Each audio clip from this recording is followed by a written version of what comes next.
Nanalo nga ako sa raffle ng iPhone 17. Nag-attend nga lang ako ng event tapos meron pa akong iuuwi. Ang saya ko din kasi first time namin magkasama ni Di sa event. Opo, ang dami din namin namit na mga influencer. First time ko nga pumunta ng event na walang umuuwi hanggang matapos yung event kasi ang daming mga paraffle. Merong pa motor, 100,000, tapos meron din 300,000. At ang pinakamalala dito, nagpa-raffle din sila ng sasakyan. Kaya naman, from this to this. I'm tired.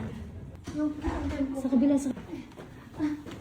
At eto nga, aayusan na naman tayo. Lagi nga akong excited kapag mini-makeupan ako kasi nagmumukha akong tao. Dati kasi sa buong taon, nabibilang ko lang kung ilang beses ako inaayusan. Pero ngayon, parang inaaraw-araw ko na. Akala ko may palibreng ligo na dito. Sakto, hindi pa ako nakakapag-shower. Hoy, ugali mo! Nagtataka ako bakit nakapambahay si Dee. Nawalan daw kasi ng power sa kanila kaya makikiligo daw siya sa amin. Basta sabi ko sa kanya, 100 per tabo. Di ba wala na libre sa panahon ngayon? At dahil pa sweet girl lagi yung makeup natin, ngayon fierce naman. Nag-order na nga din ako ng pagkain at kape para magising naman yung dewa namin. Aminin nyo, parang nag-ibang anyo ako. Pagkatapos ko nga ayusan, si Chawot naman. Alam nyo naman, kapag sa lalaki, mabilis lang ayusan. Kaya sa susunod ako na yung magiging makeup artist niya. To the rescue nga si mama kasi nalinis niya pa yung mga kuko ko. Sabi ko naman sa inyo, sa sobrang busy, hindi ko na napapasin si Sir. Sobrang nagustuhan ko nga yung gown, kaya maraming salamat kay Sir Ru. Shoutout din kay Sir Mac kasi ang ganda talaga ng ayos ko ngayon. Sabi nga ni Di, bagay ko daw yung suot ko, pero sabi ko, bagay kaming dalawa. Hoy, mali! Naalala ko kasi noong unang pagkikita namin ni Chawot, wala kami mga ganitong ganap. Kaya talaga nilook forward namin yung mga ganito. Sa Manila nga pala yung event, kaya buti na lang binook kami ng 2 room. Isang kwarto na nga lang sana para makapag-honey. Hoy, hindi naman totoo yung kasal. Parang kokotongin na talaga ako ni Chawot kapag napanood niya. Mabilis ang ayos na nga lang kasi late na kami. Hindi naman kami papayag kung hindi nakaayos yung mga videographer namin. Opo, kabado, 20 na naman ako. Sanay kasi si Di sa mga ganitong event kaya siya yung nagpapalakas ng loob sa akin. At talagang nakakapanibago kasi hindi na tayo mag-isa naglalakad sa red carpet. Ganito pala yung pakiramdam ng may +1,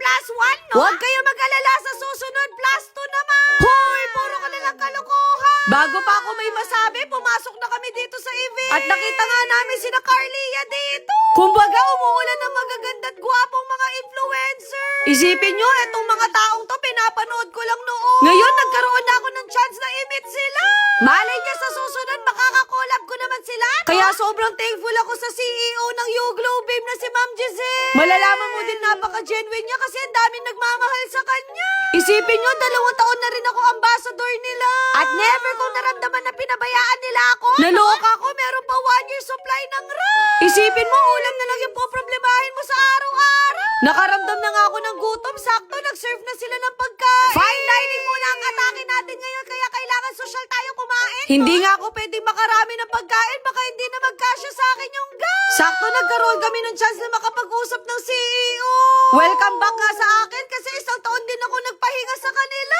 At least isa na ulit ako sa mga YouGlow babies nila. Pero kung magiging baby mo, pwede rin naman. Hoy, kanino ka nagpaparit? Ang daming ang pasabog dito at kahit mga sex bomb, part na din ng YouGlow babe. Sila lagi yung ginagaya ko kapag sumasayaw ako. Literal na mapapag-get out ka talaga. At eto na nga yung pinaka-exciting part, yung mga parafo. Ilang panalangin nga yung ginawa ko dito at sa wakas nakuha ko yung iPhone 17. Never talaga ako nakakakuha sa raffle pero binigay sa akin. Hindi ko tuloy alam kung gagamitin ko to o ibibenta. At least masaya akong uuwi bukas.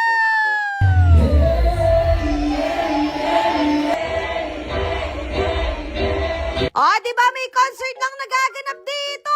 May papremyo nga din na showdown dito kaya sumali si ka. Ganito pala yung pangangailangan mo kapag meron ka ng anak. Hindi nga nagpatalo yung mga contestants kasi ang gagaling lahat nila.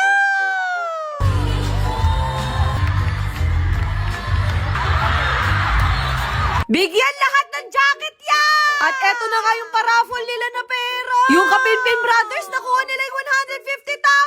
Literal na mapapasana all ka na lang talaga. Meron din silang 10 pamigay na motor. At grabe, napakagalante talaga na CEO. Tinawag na din kung sino yung magiging star of the night. At nakita mo talaga sa mga nanalo, talagang ang ganda ng mga suot nila. Kaya deserve nila yan. Nag-umpisa na naman yung raffle, kaya sabi ko kay Chawat kapag siya'y nakakuha, hati kami. Kasi yung 300,000, pwede na namin pang Japan yan. Siguro isa sa amin may balat sa puwet, kaya hindi kami naswertehan. At ang pinaka-exciting part, itong pamigay nila na kotse. Sabi ko kahit hindi na namin makuha, basta sa taong mas deserving. At nakita ko na napakasipag ng mag-couple na to, kaya deserve nila, no? Pagkatapos nga ng event, hindi na ako nagpanggap kasi masakit na talaga yung paa ko sa heels ko. Buti na lang andito si Prince Charming para tulungan ako.